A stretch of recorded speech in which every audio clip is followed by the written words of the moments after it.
고린도 전서는 바울이 기록을 했습니다. 바울이 기록 시기가 55년경으로 되어 있습니다. 이 고린도 전서를 기록한 장소는 에베소라는 도시예요. 성격은 교회를 위해 주시는 그런 편지다. 이 편지를 읽는 사람이 누구냐면 1차적으로는 고린도 교회 성도들입니다. 실제로 모든 성도가 해당이 되겠죠.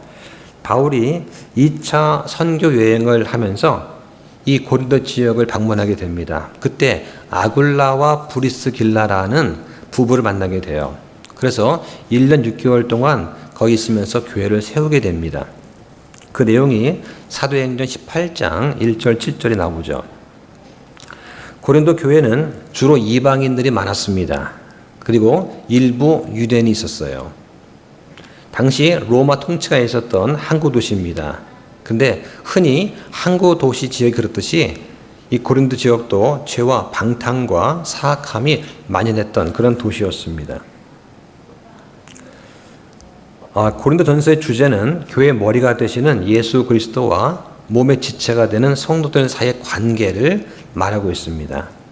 이 목적은 그리스도께서 성도들을 돌보아 주시듯 예수 그리스도의 몸의 지체들도 서로 다른 지체를 돌아보자 하는 것이 목적이 되겠습니다.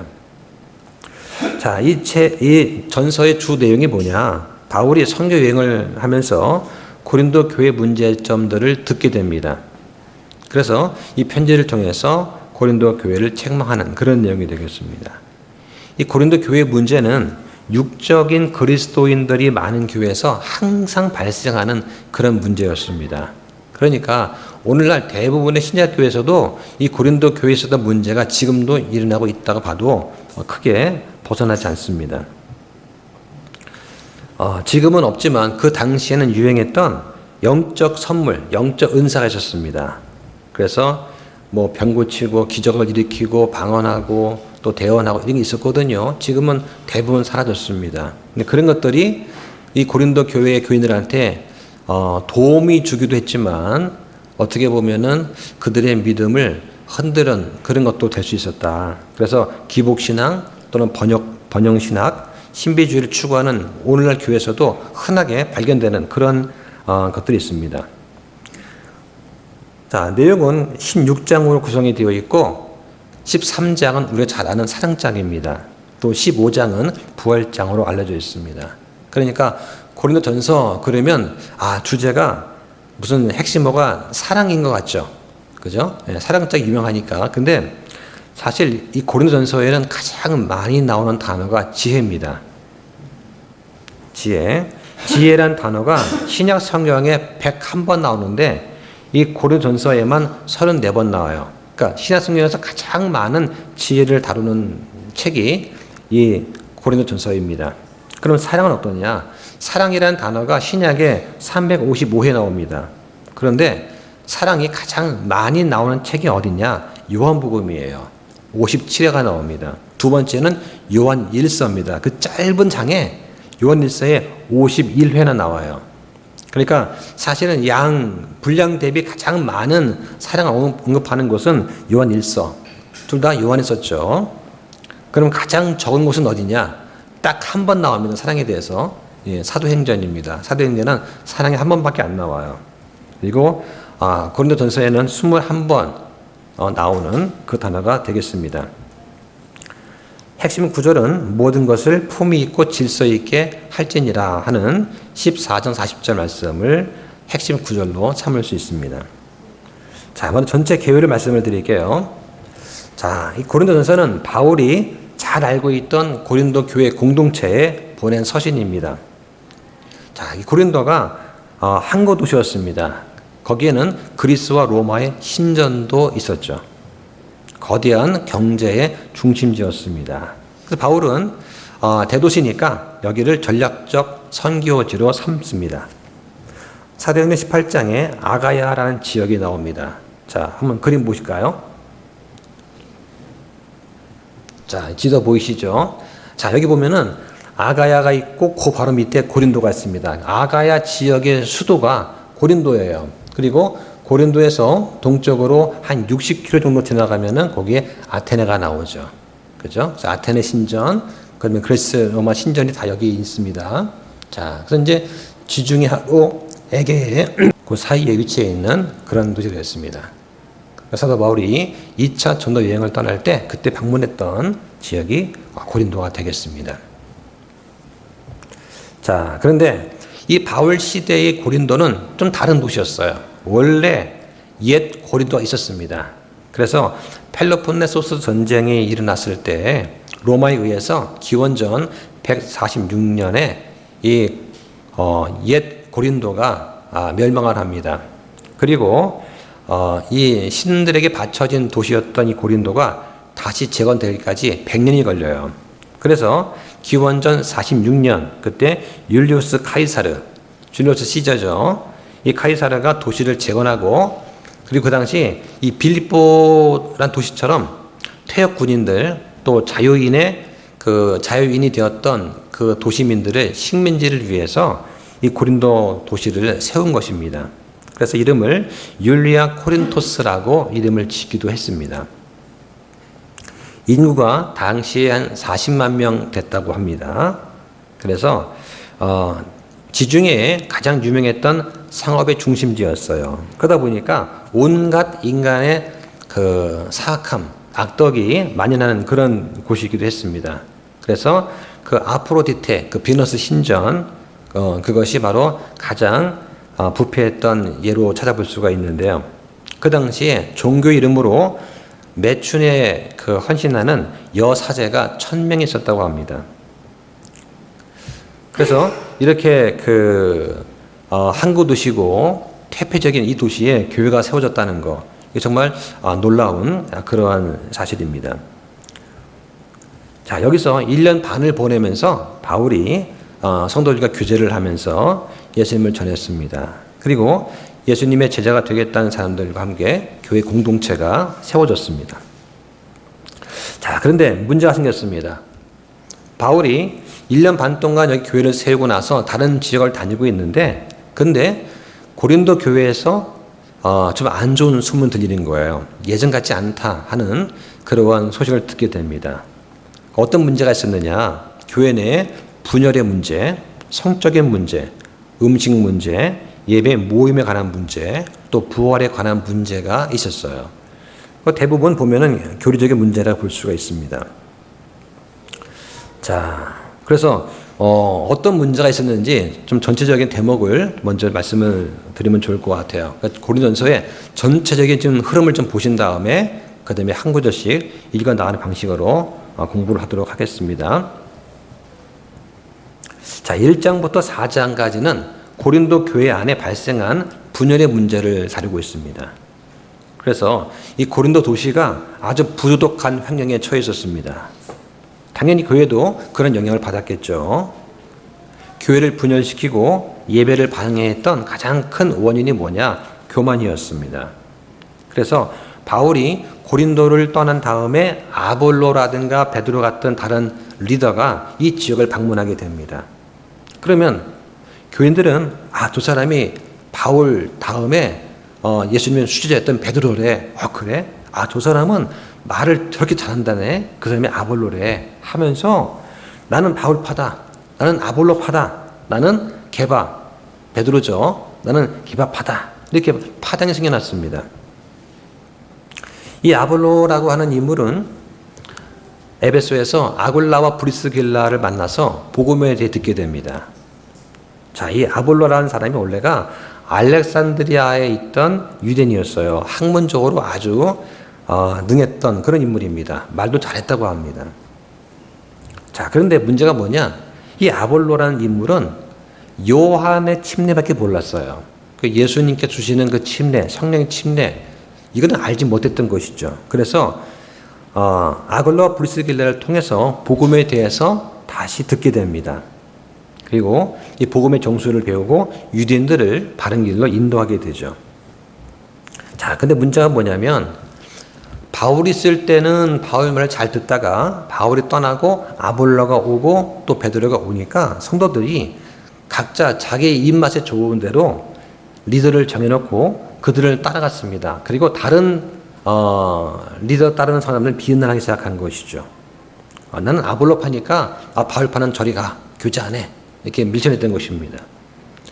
그러니까 바울이 이걸 체험하는 거예요. 교회는 인기 투표를 하는 곳이 아니다. 교회는 예수님을 중심으로 모인 사람들의 공동체다. 그리고 지도자 또는 성경의 어떤 교사 이런 사람들은 단순히 예수님의 일꾼에 불과하다 하는 점을 강조하게 됩니다. 자, 5장부터 7장에 가면은 바울의 성에 관련된 문제를 다룹니다. 그 당시 고린도 교회는 성적으로 물러나는 사람이 많았습니다. 자기 계모와 잠자리를 같이 하는 사람들도 있었고, 또 이 고린도 신전의 청녀들과 성관계를 맺는 그런 사람도 많았다고 합니다. 더 큰 문제는 뭐냐? 이 교인들 가운데 이런 것들이 전혀 문제가 되지 않는다 하고 말을 하는 사람이 있었다는 거죠. 왜냐? 우리 그리스도 안에서 자유롭다. 난 죄사함 받았어. 난 용서받았기 때문에 죄 없어. 이건 죄가 아니야. 이런 사람이 그 당시 있었다는 거예요. 바울이 이거에 대해서 전혀 그렇지 않다라고 변론을 하게 됩니다. 그래서 우리는 예수 그리스도의 죽으심, 피 흘리심, 그리고 부활하심, 이것에 우리의 믿음의 기초를 두고 있습니다. 예수님께서 돌아가신 이유는 우리의 죄 때문입니다. 그래서 이 그리스도인에게 있어서 성적으로 거룩한 것, 이것은 예수님의 사랑, 그 은혜에 반응하는 아주 중요한 방법 중에 하나라고 할 수 있습니다. 자, 우리 몸은 내 마음대로, 내가 내키는 대로 해도 되는 내 소유물이 아니죠.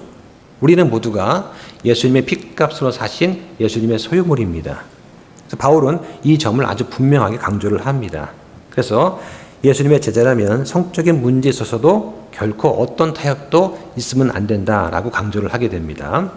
자, 8장부터 10장까지는 음식에 관한 문제를 다루죠.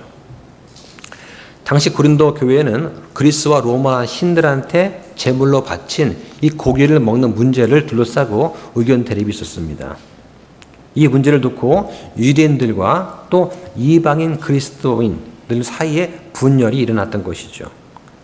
자, 바울이 교인들이 이 우상한테 바쳐진 고기를 먹는 모습을 보고 뭐라고 하느냐. 세상 사람들이 저 모습 보고 야, 저거 봐봐. 그리스도인들은 예수님만 아니라 다른 신들을 숭배해도 괜찮은가 봐 라고 하는 말이 돌게 되는 것이죠. 그래서 바울은 오해할 만한 사람이 주변에 있다면 바울은 그 고기를 먹지 말라 하고 권면을 합니다. 그러면서 그리스도인들은 하나님께서 그 고기를 비롯한 모든 만물을 다 창조하셨다는 것을 믿는다.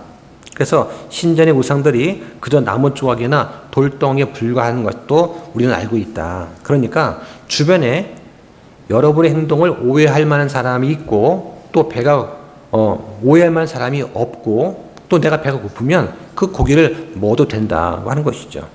그런데 내가 고기 먹는 모습 보고 시험에 들 수 있는 그런 연약한 형제 옆에 있다면 그들을 위해서 먹지 않고 참아라는 것입니다. 그러면서 그리스도 안에서 다시 태어난 새 사람이기 때문에 이런 종류의 논쟁거리는 자유롭게 양심을 따라서 잘 처리해라 이렇게 권면을 또 합니다. 그렇게 해도 되는 경우와 하면 안 되는 그 기준이 뭐냐. 그 기준이 사랑이라고 하는 것이죠. 사랑이 무엇입니까? 나를 부인하고 다른 사람의 유익을 추구하는 것입니다. 그래서 바울은 이게 바로 그리스도인들이 다른 사람에 대해서 행해야 될 그런 일이다라고 말을 합니다. 자, 11장부터 14장 넘어가게 되면은 바울이 고린도 교회의 예배의 문제를 다룹니다. 당시 성경이 다 완성되지 않았던 시기이기 때문에 당연히 여러 가지 은사가 있었습니다. 기적도 있었습니다. 영적인 체험을 하는 사람들이 많았어요. 그래서 다른 사람이 알 수 없는 언어로 크게 막 방언하면서 기도를 하기 시작했습니다. 어떤 사람이 일어나 대언을 하면은 나도 할 말이 있다 하면서 그 사람을 제치고 내가 먼저 대언하겠다라고 무질서하게 했던 것입니다. 이거를 보고서 처음에 교회를 방문한 그런 사람들이 복음을 듣는데 무척 어려움을 겪게 됩니다. 복음을 들어야 되는데 어떤 사람이 일어나서 이렇게 대화를 하고 또 누군 저렇게 대화를 하고 또 저쪽에서 방언을 하고 무슨 말인지 알아들 수 없는 다른 나라 말로 말을 하는 걸 보고서 교회가 아주 무질서했습니다. 그래서 바울은 교회를 사람의 몸에 빗대어 설명하면서 비유를 하는 것이죠. 몸은 하나이지만 지체가 여럿이다. 그리고 각 지체가 다양한 역할을 한다는 것입니다. 이 모든 것들은 다 교회를 세우기 위한 것이다 라고 결론을 맺게 됩니다. 자, 그러면서 그들 중에 어떤 사람은 우리가 서로 모이는 목적이 뭐냐? 강한 영적인 체험을 하고 자기 의견을 발언할 기회를 얻는 거 아니냐? 이렇게 자기 주장을 하는 사람에 대해서 바울이 나도 강력한 기도 체험을 원하지만 그러나 누군가 나로 인해서 방해받거나 놀란다면 나는 그를 멈추겠다. 그것이 바로 나보다 남을 더 사랑하는 것이다. 이렇게 또 권면을 하게 됩니다. 그러면서 그리스도인은 질서 있는 예배를 드려야 된다. 모두가 찬양하고 배우고 경배하고 또 말씀을 듣는 예배가 되어야 된다라고 말을 하죠.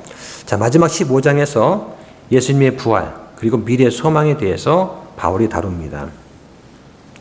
당시에는 이 부활에 대해서 부활이 터무니없다. 그 부활하는 것하고 그리스도인 되는 것과는 무관하다. 이렇게 주장하는 그런 사람들이 있었습니다. 바울은 이거에 대해서 강력하게 말을 하죠. 그러면서 부활은 복음에 있어서 아주 필수적인 요소다 하는 것을 강조를 하게 됩니다. 우리가 부활을 왜 믿습니까? 예수님께서 처형당하신 다음에 다시 부활하신 그 모습을 수백 명의 사람들이 목격을 했습니다. 여러 장소에서 여러 시간대에서 여러 사람들이 목격을 했어요. 이것 때문에 부활이 믿을 수가 있는 것이 되겠죠. 그러면서 예수님께서 죽은 자 가운데서 부활하지 않으셨다면 그분의 죽음은 무의미하다라고 말을 또 합니다. 그러면서 결론적으로 우리가 예수님을 중심으로 연합해야 된다. 그 이유는 뭐냐? 부활 때문이다. 우리가 성적으로 거룩함을 추구하는 이유도 부활이기 때문이다. 내가 나보다 남을 더 사랑할 수 있는 그 근거도 부활 때문이다. 궁극적으로 부활은 사망에 대한 승리에 대한 소망이다 라고 하면서 이제 편지를 맺게 됩니다. 언젠가 우리는 그리스도 심판석 앞에 서게 되겠죠.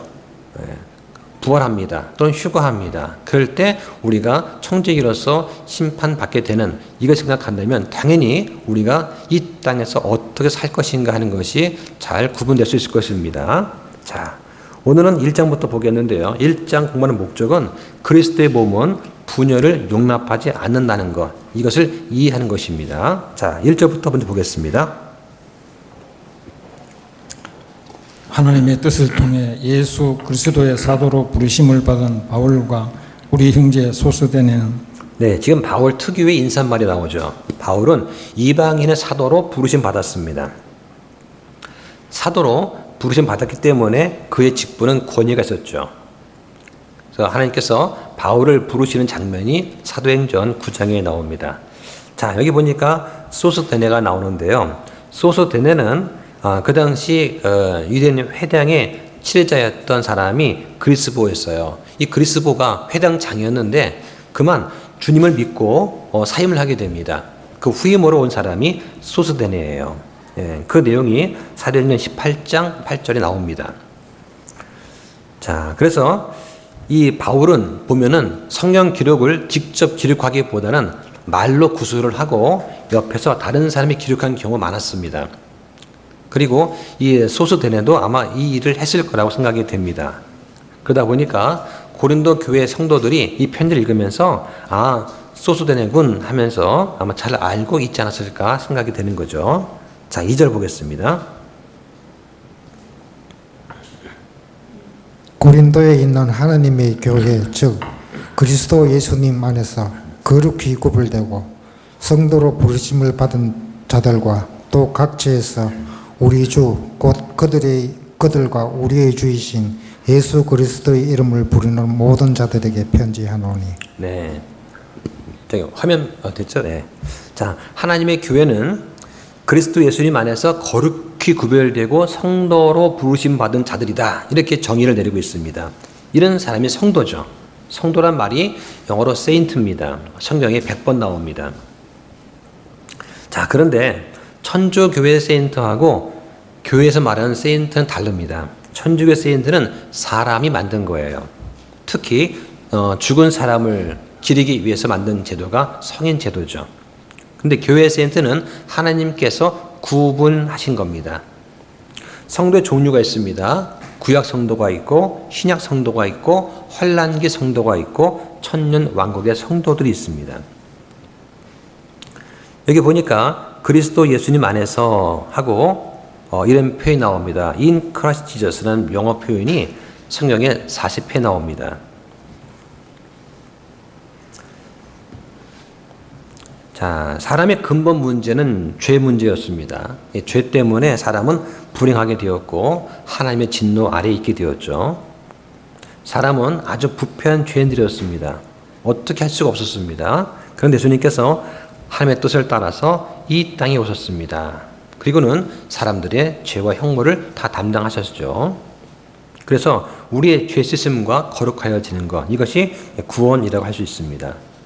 바울은 이 고린도전서에서만 예수님을 주님이라고 70번 부릅니다. 예수님을 주님하고 부르는 것은 그리스도인의 기본적인 고백이죠. 또 복종을 상징하는 것입니다. 자, 3절 보겠습니다. 우리 아버지와 주 예수 그리스도로부터 은혜와 화평이 너희에게 있기를 원하노라. 자, 은혜와 화평, 성경에서 가장 은혜스러운 말입니다. 은혜가 성경에 170회 나옵니다. 자, 은혜란 말이 성경에 가장 먼저 나오는 구절이 어디냐? 한번 찾아보겠습니다. 창세기 6장 8절 보시죠. 창세기 6장 8절. 거기 보니까 그러나 노아는 주의 눈앞에서 은혜를 입었더라. 이때 은혜가 처음 등장하는 어휘입니다. 자, 그 다음에 은혜가 가장 마지막에 나오는 게 어디냐? 계시록 22장 21절 보시죠. 계시록 22장 21절에 우리 주 예수 그리스도의 은혜가 너희 모두와 함께 있기를 원하노라 아멘 하면서 은혜가 맨 마지막에 나옵니다. 자, 이것도 한번 알아두면 좋겠습니다. 자, 그런데 신약에서는 이 바울 서신에만 99회 나옵니다. 네. 그러니까 성경에서 은혜가 총 170회인데 바울 서신에만 99회 나와요. 그러니까 바울은 은혜 사도라고 할 수도 있습니다. 자, 화평이라는 말은 다른 말로 샬롬이죠. 성경에 429회 나옵니다. 특히 하나님과의 화평을 주로 성경은 언급을 합니다. 자, 그 다음 4절 보겠습니다. 예수 그리스도로 말미암아 너희에게 주어진 하나님의 은혜로 인해 내가 너희를 대신하여 항상 나의 하나님께 감사하노라. 네, 너희에게 주어진 은혜라고 했습니다. 여기 너희가 누굴까요? 지금 너희는 이방인들을 말하는 것입니다. 고린도전서의 수신자들인 이방인 그리스도인이죠. 그러니까 이방인들이 받은 그 은혜를 말하는 것인데, 자, 그 성경에 보면은 이방인한테 주어진 은혜에 대해서 이렇게 말을 합니다. 한번 찾아보실까요? 에베소서 2장 11절부터 14절까지 보시죠. 그러므로 기억하라. 너희는 지나간 때에 육체 면에서는 이방인이요 손으로 육체에 행하는 할례를 받아 할례자라 불리는 자에 의해 무할례자라 불리던 자들이라. 그때에 너희는 그리스도 밖에 있었고 이스라엘 연방 밖에 있던 외인들이며 약속의 언약들에서 분리된 낯선 자들이요 세상에서 소망도 없고 하나님 밖에 있던 자들이었으나 한때는 멀리 떨어져 있던 너희가 이제는 그리스도 예수님 안에서 그리스도의 피로 가까워졌느니라. 이분은 우리의 화평이시니라. 그분께서 둘을 하나로 만드사 우리 사이의 중간 분리벽을 허무시고. 네, 자, 여기 보시면 자, 이방인에 대해서 뭐라고 합니까? 이방인, 우리가 구원받기 전에 우리는 이방인이었습니다. 우리를 향해서 뭐라고 하냐? 무할례자들이다. 그리고 그리스도 밖에 있었다. 외인들이다. 소망도 없고 낯선 자들이다. 라고 합니다. 자, 또 하나님 밖에 있었다. 그리스도 하나님 밖에 있다는 말은 뭐냐? 밖에 있다는 말은 아무런 관계가 없다는 거예요. 예, 관계가 없었다는 것이죠. 그런데 하나님께서 택하신 백성인 유대인들을 이방인 우리와 하나로 만드셨습니다. 그죠? 그래서 14절에 그분께서 둘을 하나로 만드사 했다는 것이죠. 예. 그리스도 예수님으로 인해서 하나님의 백성인 유대인과 그리고 이방인이 있던 우리가 하나로 합치게 되었습니다. 자, 이걸 말하는 거예요. 자, 그 다음 5절 보겠습니다. 너희가 그분에 의해 모든 일, 즉 모든 말과 모든 지식에 풍성하게 되었으니. 자, 여기서 모든 말이 뭐냐? 당시 고린도 성도들이 입을 열어서 복음을 전한 그 내용을 말하는 것입니다. 그 복음의 내용이죠. 그리고 모든 지식에 풍성하게 되었다. 이 지식은 무엇입니까? 하나님의 신비를 아는 것입니다. 이 고린도 성도들한테는 예수님 때문에 이런 것이 풍성했습니다. 여기서 하나님의 신비가 뭐냐? 바로 구원의 복음 진리예요. 그러니까 예수님에 관한 것, 복음에 관한 그런 모든 말과 모든 지식을 말합니다. 구약시대 때는 하나님과 화목해지기 위해서 사람을 회복시키려는 이런 하나님의 계획들이 아주 힘있었습니다. 그런데 신약에 넘어오면서 예수 그리스도를 통해서 아주 분명하게 확실히 드러나게 된 것이죠. 이런 사실들을 그리스도인이라면 누구나 다 알고 있어야 됩니다. 교회 안에는 이런 것들을 지식을 나누어 줄 그런 사람들이 필요합니다. 이런 사람들이 바로 목사 겸 교사가 되겠죠. 바울은 스스로 이 은사를 가지고 있는 것에 대해서 자부심을 느꼈습니다. 그래서 바울은 뭐라고 하냐? 내가 비록 말에는 서툴지 모르나 지식에는 그렇지 않다라고 말을 하는 것이죠. 자, 그 다음 6절 보겠습니다. 이것은 곧 그리스도의 증언이 너희 안에서 굳게 세워진 바와 같도다. 자, 그리스도의 증언, 바로 그리스도의 복음 사역이죠. 그리스도의 복음 그 자체를 말합니다. 그리스도의 증언, 즉 복음 그 자체가 너희 안에서 굳게 세워졌다라고 하는 것입니다. 이것이 바울이 복음 선포한 것, 또 바울이 복음을 전하면서 함께 베푼 여러 가지 은사와 그 기적들, 이걸로 인해서 굳게 세워졌습니다. 자, 7절 보시죠. 이로써 너희가 어떤 선물에도 뒤처지지 아니하며 우리 주 예수 그리스도의 오심을 기다리고 있는데. 네. 자, 고린도 교회에는 선물이 아주 다양했습니다. 타원의 선물 있었고요, 대원의 선물, 병고침의 선물, 기적의 선물 같은 것도 있었습니다. 기적의 선물, 기적이 뭐냐면 주로 그 당시에 마귀를 대적하고 마귀를 내쫓는 것, 이걸 말합니다. 그들은 주님의 재림을 또한 사모했습니다. 자, 사모했다는 그 말씀이 어디 나오냐? 한번 볼까요? 디도서 2장 11절부터 13절까지 보실까요? 구원을 가져다 주시는 하나님의 은혜가 모든 사람에게 나타나 우리를 가르치시되 하나님의 성품에 위배되는 것과 세상에 속한 정욕들을 우리가 거부하고 이 현 세상에서 맑은 정신을 가지고 의롭게 하나님의 뜻대로 살며 저 복된 소망과 위대하신 하나님 곧 우리 구원자 예수 그리스도의 영광스러운 나타나심을 기다리게 하셨느니라. 예. 자, 13절에 저 복된 소망이 무엇입니까? 환난 전 휴거입니다.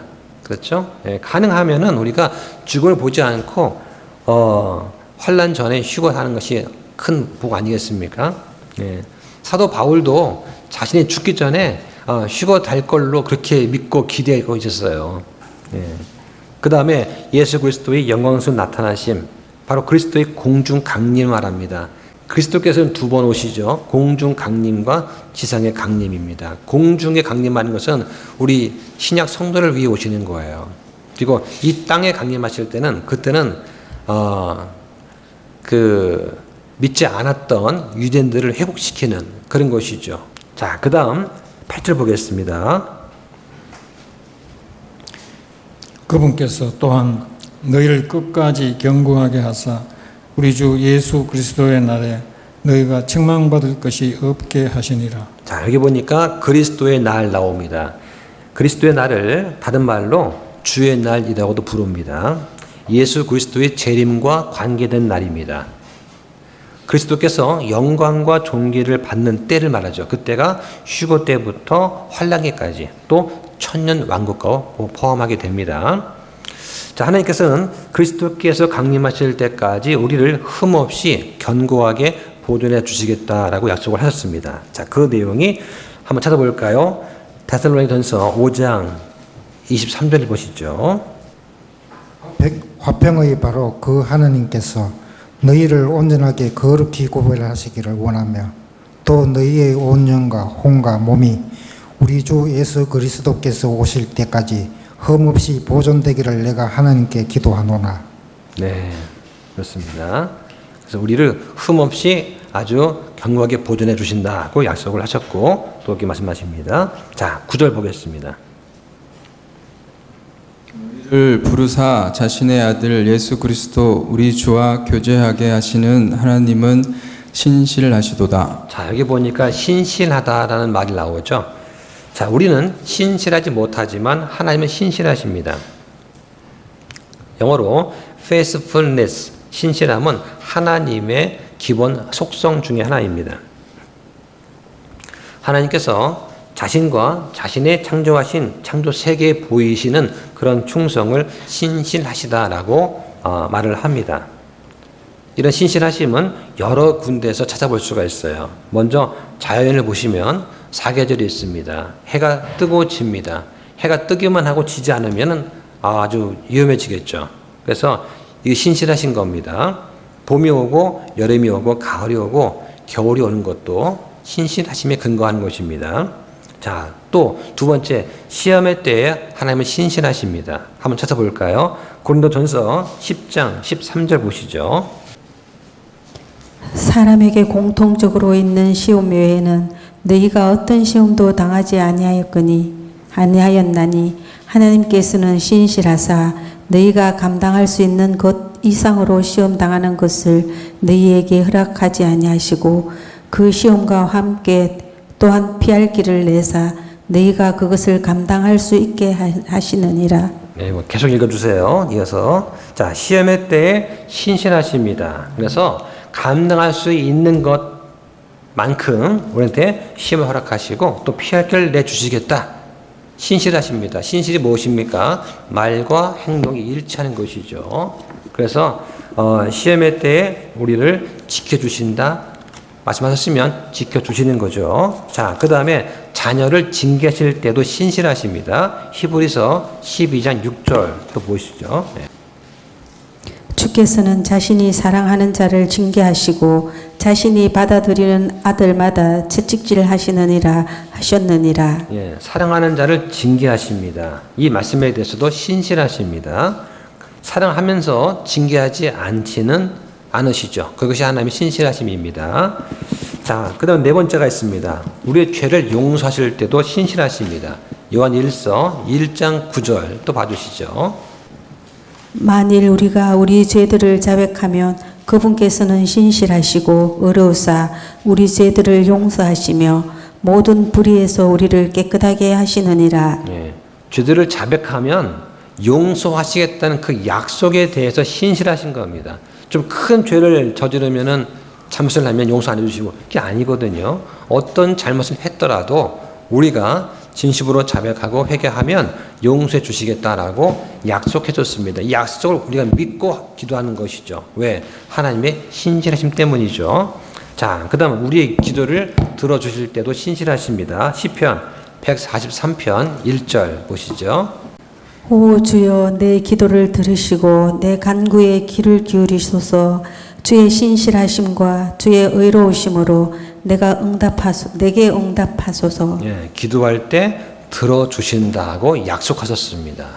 그래서 우리가 하나님께서 신실하시기 때문에 내가 기도하면은 내 간구에 귀를 기울이시겠구나라고 믿고 기도할 수가 있는 것입니다. 자, 여섯 번째는 우리의 구원을 유지시켜 주는 것도 하나님의 신실하심 때문입니다. 디모데후서 4장 18절 또 보여주실까요? 주께서 나를 모든 악한 일에서 구출하시고 자신의 하늘 왕국에 이르기까지 나를 보존하시리니 그분께 영광이 영원 무건토록 있기를 원하노라. 네. 아멘. 아멘. 하나님께서 한번 구원하시면 절대로 그 구원을 포기하지 않으십니다. 그래서 자신의 하늘 왕국, 저 천국이죠. 여기에 이르기까지 보존해 주신다고 약속해 주었습니다. 그래서 우리가 구원받은 것도 끝까지 유지해 주십니다. 자, 그 다음에 본문 보니까 주님과 교제하는 게 나옵니다. 예수 그리스도 우리 주와 교제하게 하시는 하나님 하셨습니다. 주님과 교제한다는 것은 영어로 fellowship이에요. 이것은 같은 것을 나눈다, 참여한다는 뜻입니다. 그래서 우리가 예수님과 공동 상속자가 된다는 그런 뜻도 갖고 있습니다. 자, 그 다음 10절 보겠습니다. 형제들아 이제 내가 우리 주 예수 그리스도의 이름으로 너희에게 간청하노니 너희는 다 같은 것을 말하고 너희 가운데 분쟁이 없게 하며 같은 생각과 같은 판단 안에서 완전히 함께 결합하라. 네, 자, 분쟁이 없게 하는 거 하나님의 뜻입니다. 자, 지역교회가 무엇입니까? 같은 것을 말하는 사람들의 모임이죠. 교리가 같은 사람들이 모여서 예배하는 곳이 교회입니다. 여기서 분쟁이 없게 한다는 이 말은 다음에 나오는 12절에 파당을 언급하는 그런 것으로 보입니다. 자, 교회 안에 어떻습니까? 생각과 판단에서 같아야 됩니다. 그러지 않으면 분열이 생기는 거죠. 바른 신약교회를 한다고 모이지만 생각과 판단이 다를 수 있습니다. 그러면 어떻게 되나요? 교회가 나누어질 수밖에 없습니다. 이럴 때는 잘 지혜를 써서 언제 분리할지 또 어떻게 하면 최소한의 상처를 내면서 분리할 수 있을지를 잘 고민을 해봐야 됩니다. 근데 문제는 뭐냐? 대부분 교회가 분열되는 원인은 육신의 문제 때문입니다. 다시 말하면 교회 내에서 내 의견, 내 의의를 드러내면서 인정받으려고 하는 거, 이런 육신의 문제 때문에 교회가 분열이 되는 것입니다. 처음에 교회를 시작할 때는 은혜로 시작하지만 점점 시간 지나면서 자기를 드러내게 됩니다. 자, 그런 것들을 주변에서 흔하게 보는 것이죠. 그럴 때 우리가 어떻게 되느냐? 우리는 온유한 마음을 가져야 됩니다. 다른 사람에 대해서 우리가 온유해야 되지만 특히 주님께 온유해야 됩니다. 온유한 게 무엇입니까? 내 자신을 내려놓는 거예요. 저 형제를 위해서, 저 자매를 위해서, 또 무엇보다도 그리스도의 교회를 위해서 내 가진 의와 내 욕심을 다 내려놓는 거, 이게 온유한 것입니다. 자, 그 다음 11절 보겠습니다. 내 형제들아 글로의 집안에 속한 자들을 통해 너희에 관한 일 곧 너희 가운데 다툼이 있음을 내가 밝히 알게 되었노라. 자, 글로웨는 신약 성경에 여기에 딱 한 번 나옵니다. 자, 성경에 딱 한 번밖에 안 나오는 인물인데 이름이 나와 있어요. 자, 이 글로웨는 고린도에 살았습니다. 아마 그녀의 가족이나 그녀의 종들이 바울한테 고린도 교회에 이러이러한 분쟁이 있습니다 라고 아마 알렸을 거라고 생각이 됩니다. 어떤 교회 내 문제가 생깁니다. 그럴 수 있죠. 그러면 대개는 그 교회 목회자를 통해서 직접 알게 되기보다는 그 교회 사람들 통해서 듣는 경우가 있습니다. 지역교회 목회자 모임을 쭉 하다 보면은 우리 교회에서 어떤 형제 자매가 어떤 일 때문에 그쪽 교회에 가서 예배를 들을 수 있습니다 라고 양해를 구한 다음에 이렇게 하면 참 좋겠는데, 그러지 않고 그 교회 성자가 먼저 와가지고 이쪽 교회 와서 자기 쪽 교회 목회자를 막 비방을 하는 거예요. 우리 교회 목회자는 이거 때문에 교회 나왔습니다 하고 이제 와서 막 얘기를 하는 거죠. 그러면 목회자끼리는 서로를 알고 있잖아요. 정보를 교환하고 있고, 이번 주에 어떤 형제가 어떤 자매가 어느 교회 다 알고 있거든요. 그런데 그 교회 형제가 와가지고 얘기를 합니다. 그러면 좋은 얘기 할까요? 되게 안 좋은 얘기 하죠.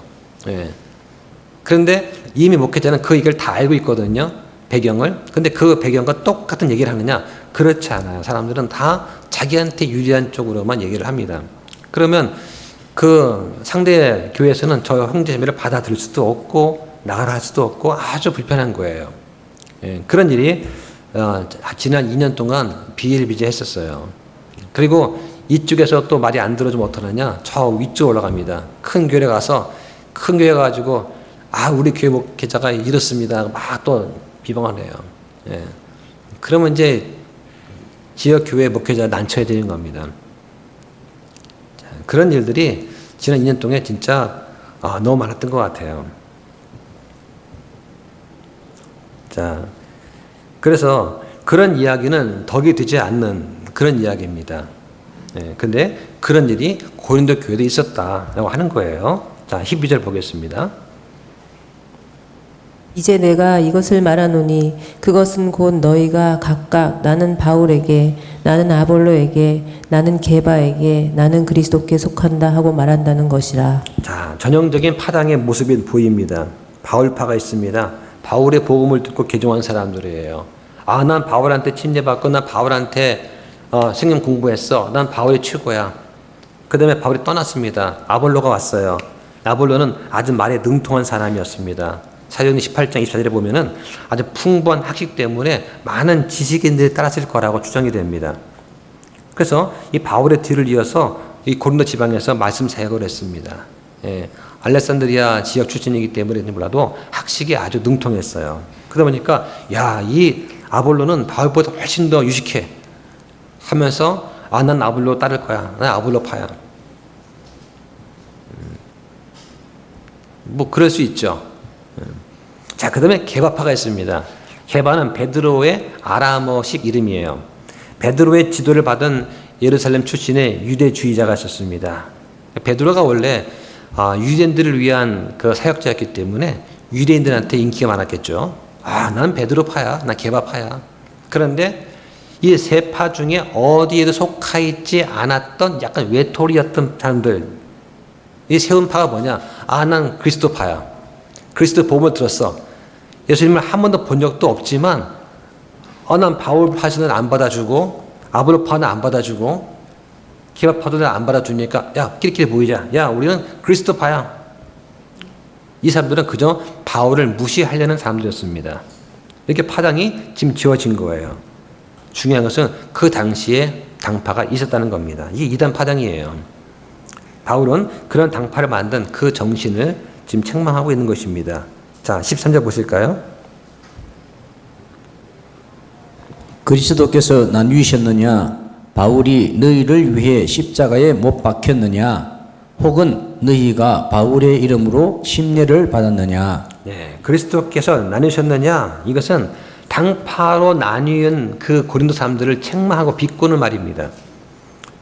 침례는 아버지와 아들과 성령의 이름으로 받는 것입니다. 마태복음 28장 19절에 그러므로 너희는 가서 모든 민족을 가르치고 아버지와 아들과 성령 이름으로 침례를 주라고 하십니다.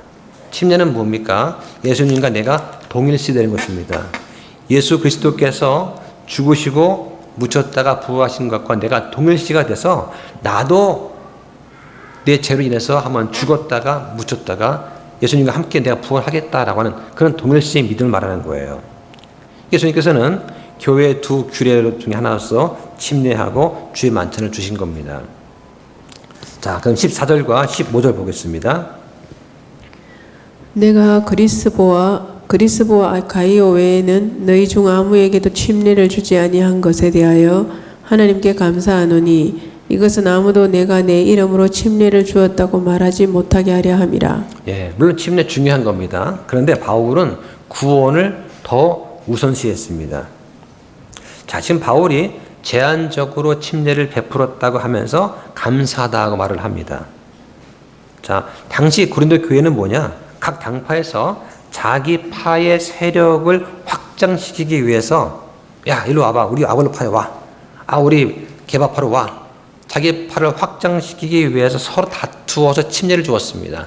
보통 침례는 그 지역 교회에 목회자한테 받는 것이 가장 좋습니다. 왜냐하면 침례를 통해서 그 교회의 회원이 되기 때문에 그렇습니다. 그런데 바울은 자기의 사명이 침례를 베푸는 데 있지 않고 복음을 전파하는 데 있다고 하면서 몇몇 소수의 사람한테만 침례 준 것을 감사한다고 말을 합니다. 이 그리스보와 가이오는 로마식 이름이에요. 그리스보는 고린도 회당의 전임 회당의 그 치리자였습니다. 그 다음 치리자가 소스테네였죠. 가이오는 성경에 모두 4명이 나옵니다. 여기서는 바울을 초대했던 고린도 교회 전체의 리더가 아닐까 생각이 되는 것이죠. 자, 그 다음에 16절 보겠습니다. 내가 또한 스데바나의 집안 사람들에게 침례를 주었고 그 외에는 다른 누구에게 내가 침례를 주었는지 알지 못하노라. 자, 지금 바울이 침례를 준 사람이 몇 명이 있습니다. 자, 몇 명이 나오는데, 자, 앞절에서 그리스보가 있었습니다. 가이오가 있었습니다. 자, 그 다음에 16절에 스데바나의 집안 사람들이 있었습니다. 그러니까 그리스보, 가이오 집안 사람들이니까 최소한 2명이겠죠. 최소한. 그러니까 바울은 최소한 4명 정도한테 침례를 준 거예요. 자, 스데바나는 누구냐? 이 고린도 교회의 최초의 신자였습니다. 그래서 첫 열매라고도 부릅니다. 자, 이거 한번 찾아볼까요? 자, 16장 15절 보세요. 얘들아, 네. 스데바나의 집이 아가야의 첫 열매인 것과 그들이 성도들을 섬기는 일에 헌신해 온 것을 너희가 알므로 내가 너희에게 간청하노니.